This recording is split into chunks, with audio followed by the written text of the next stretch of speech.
Hey guys, I'm Luciano. My name is Arturo Rojas. And today we're going to be talking about Solazyme, a company that is converting algae into oil.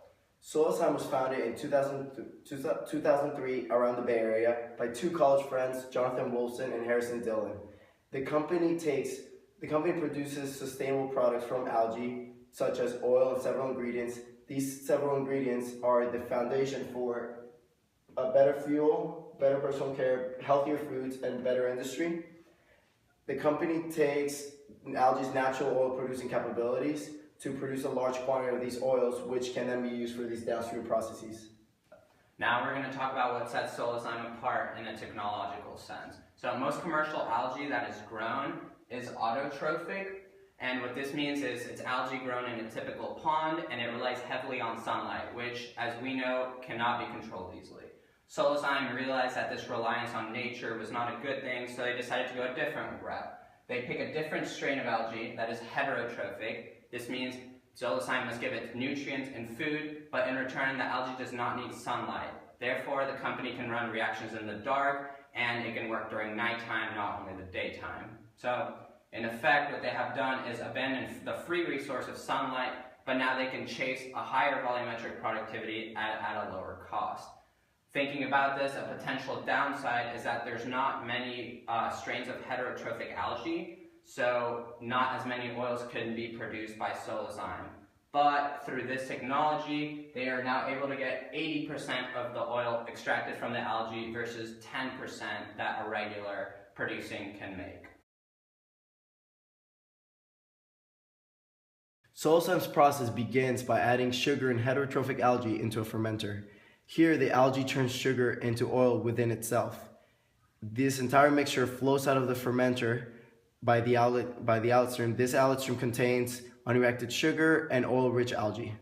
This mixture then flows into a presser where a hydraulic pump presses down and extracts most of the oil. Some leftover biomass and the oil mixture next flows into an extraction tank. In the extraction tank, we have a hexane solvent which further extracts more oil from the leftover biomass. This entire process with the presser and the hexane solvent extracts about 95% of the oil from the algae.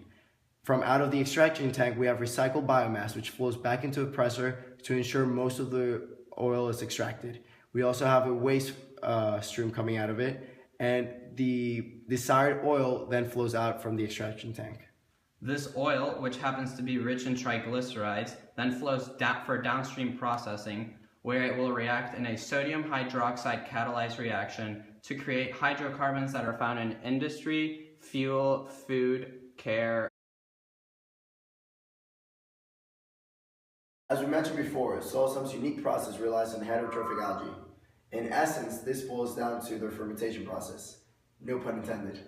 So, growing large volumes of algae is not as easy as it sounds. You can't just throw in a bit of algae to a 500,000 liter tank and hope it works. The key is something called a sea train. This is a series of larger and larger reactors that allow Solazyme to scale the process to their needs. For example, they will begin with a 125 liter tank. Now, once the algae in here reaches a certain concentration, they move into a tank 10 times the size, so on and so on until we reach a final 80-foot, 625,000 liter tank. Now, something interesting to note is that each of these processes are independent of each other. What this means is Solazyme can begin the next batch before the current one has ended. For example, something in the 125 liter tank can begin before the one in the 1250 is finished, and through this, Solazyme increases their productivity by a landslide. In fact, last year, thanks to this, they made an extra 15 million liters of oil. Now that we have the desired concentration and volume, we can talk about the fermentation itself. Algae has a logarithmic growth rate.